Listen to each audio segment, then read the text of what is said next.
Salut les KT, j'espère que vous allez bien. On se retrouve pour parler de Boruto avec le chapitre 59 qui va paraître le 20 juin 2021. Mais juste avant, j'ai une annonce à vous faire. Comme vous l'avez vu derrière moi, la décoration a commencé à changer, mais ce n'est pas terminé. Ainsi que le setup qui dans les prochains jours va subir un upgrade, comme on pourrait dire, avec une tour, un écran, donc ça va changer de mon PC portable. Donc il y aura des vidéos de meilleure qualité. Cependant, le temps que le matériel soit installé, les vidéos qui vont arriver dans les prochains jours seront de basse qualité.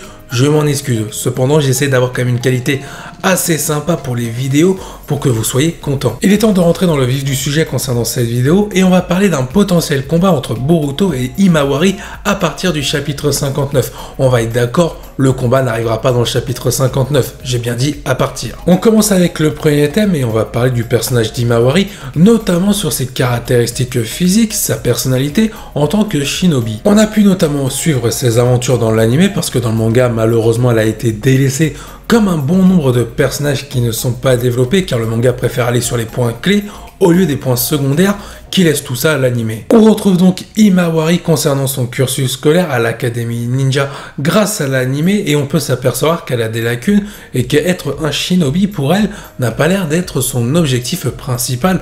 D'ailleurs on a pu voir dans sa mentalité qu'elle n'était pas forcément intéressée par ce poste-là ou le rôle à jouer. Cependant ça ne remet pas en cause son potentiel car on se rappelle qu'elle a éveillé le Byakugan très jeune lorsque Boruto l'a énervé. En plus il ne faut pas oublier quelque chose d'important même si c'est involontaire, Himawari a mis KO technique Naruto pendant son jour de cérémonie pour devenir le 7e Hokage. Il est vrai que ce jour-là, Himawari avait éveillé son Byakugan un peu par hasard dû à sa colère envers Boruto comme je l'ai dit précédemment. Cependant, les aptitudes qui nous ont été dévoilées à ce moment-là sont assez importantes. On a pu voir notamment son agilité, sa précision quand elle a one-shoté Naruto, même involontairement, donc c'est quand même un exploit d'avoir fait ça, et on peut voir qu'elle a une puissance assez précise par rapport à son Byakugan pour viser un point vital. Il est vrai que maintenant dans l'anime, je suppose qu'elle va continuer à être développée au fur et à mesure à travers différents arcs, peut-être petits, peut-être majeurs, ça on verra. Par contre dans le manga, comme je l'ai dit en début de vidéo, elle n'a pas été développée par Kishimoto et on sait que son point faible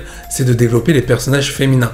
Alors la sœur de Boruto, je pense que c'est un véritable challenge pour lui. Cependant, je ne pense pas que Kishimoto ait fait une sœur à Boruto pour pas qu'elle ne serve à rien. Elle peut très bien être mise en avant grâce à une relation symbolique avec Boruto. On peut voir dans l'anime que Boruto tient beaucoup à sa sœur et qu'il y a une relation très forte entre ces deux personnages-là. Donc pourquoi pas une Himawari, un peu la lumière de Boruto pour qu'il puisse confirmer ses convictions en tant que shinobi, ainsi que de garder le cap pour ne pas sombrer à cause de Momoshiki. Maintenant, il ne faut pas oublier que le personnage d'Himawari, après l'ellipse, comme tous les autres personnages, vont grandir et mûrir. Ça se trouve, elle sera une parfaite shinobi, remplissant ses missions pour le 7e Hokage, pour éviter différentes menaces en rapport avec le village de Konoha. Ça peut être très intéressant de voir une autre facette du personnage d'Himawari et ça rajouterait du contenu concernant son développement. Pour revenir sur un point important, je pense que l'anime va développer Himawari car elle fait partie pour moi des points secondaires, voire primordiaux pour la suite de l'œuvre Boruto en rapport à son personnage principal.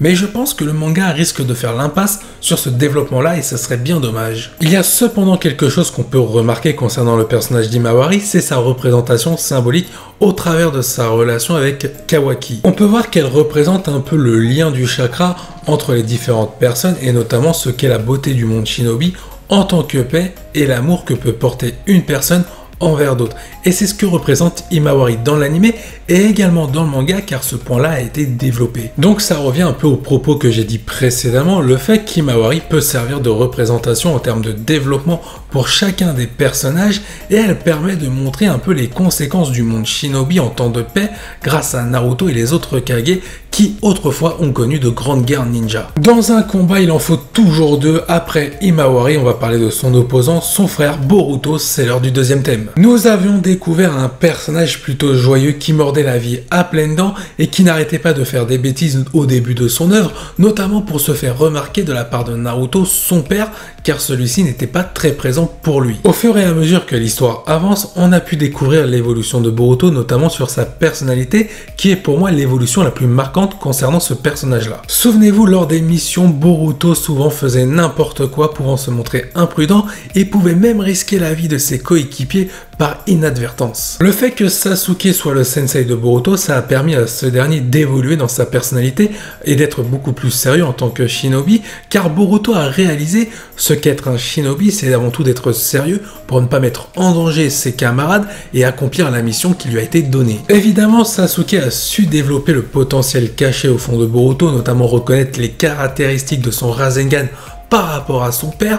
On a aussi un Sasuke qui commence à apprendre les techniques envers Boruto, parce que pour l'instant ça manque dans le manga, clairement c'est pas développé du tout. Dans l'anime ça commence légèrement, mais ça reste trop pauvre. On parle quand même d'une relation qui est censée être symbolique, équivalent à Naruto et Jiraiya. Pour l'instant, on en est très loin. Après, je ne m'en fais pas pour l'anime. Je pense que quand il y aura un point important à développer pour Sasuke et Boruto, notamment avant l'ellipse sur le fait que Sasuke va transmettre son héritage, son katana, ses vêtements, mais aussi ses convictions à Boruto, je pense que ce sera un moment important que l'anime ne va pas laisser passer. Par contre, dans le manga, par rapport aux peu de chapitres qu'il reste, avant la fin de la première partie, j'ai de sacrés doutes. Pour rester concentré sur l'évolution de Boruto, on a évidemment cette relation compliquée entre Boruto et Naruto, sur le fait que Boruto reproche à Naruto de ne pas être présent souvent à la maison, et que Naruto reproche à son fils de ne pas comprendre le sens des responsabilités qu'un Hokage doit avoir sur son village. À ce moment-là, on peut dire qu'il y avait deux mentalités pour Boruto. La première, c'était avant la réconciliation pendant l'arc Momoshiki entre lui et son père Naruto. On voyait un Boruto immature qui ne comprenait pas pourquoi Naruto n'était pas souvent chez lui, alors qu'on sait qu'un Hokage, il a de hautes responsabilités et doit veiller sur la sécurité du village. Après cette réconciliation père-fils, on a un Boruto cette fois-ci qui comprend les responsabilités d'un Hokage et qui voit même au-delà sur le fait de vouloir protéger le village de Konoha comme son père, sans forcément devenir un Hokage. D'ailleurs, on a pu le voir sur les derniers chapitres qu'il prend conscience que la perte de Kurama pour son père l'affaiblit considérablement et que c'est à lui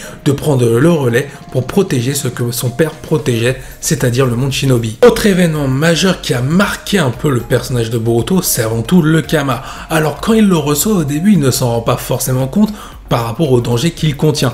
Par la suite, quand il va prendre la pleine mesure du danger, c'est-à-dire de Momoshiki qui peut s'emparer de son corps et de son esprit, là Boruto va comprendre qu'il peut être une véritable menace pour le monde shinobi. Naruto d'ailleurs aussi va le comprendre. Depuis que Boruto possède cette malédiction, on le voit beaucoup plus pensif et on le voit même désespéré à certains moments. Cependant, il s'accroche à ses valeurs de shinobi, comme on a pu le voir dans différents chapitres, quand il a refusé le plan de Kawaki sur le fait d'implanter un Kama sur code qui lui permettrait de survivre. D'ailleurs, on peut voir un Boruto prêt à s'entraîner difficilement, quitte à prendre des risques concernant la menace qu'il a au fond de lui, Momoshiki, car je rappelle que si Boruto se retrouve à court de chakra, Momoshiki en profitera pour prendre le contrôle sur le corps de Boruto ainsi que son esprit, et là il peut y avoir des dégâts. D'ailleurs, je voudrais votre avis en commentaire. Est-ce que ce n'est pas inconscient de la part de Naruto de laisser Boruto s'entraîner intensément? Parce qu'on est d'accord que là c'est un entraînement pour préparer les différentes menaces à venir, c'est-à-dire code. Donc c'est pas un entraînement au ricochet sur l'eau, c'est vraiment un entraînement pour s'améliorer,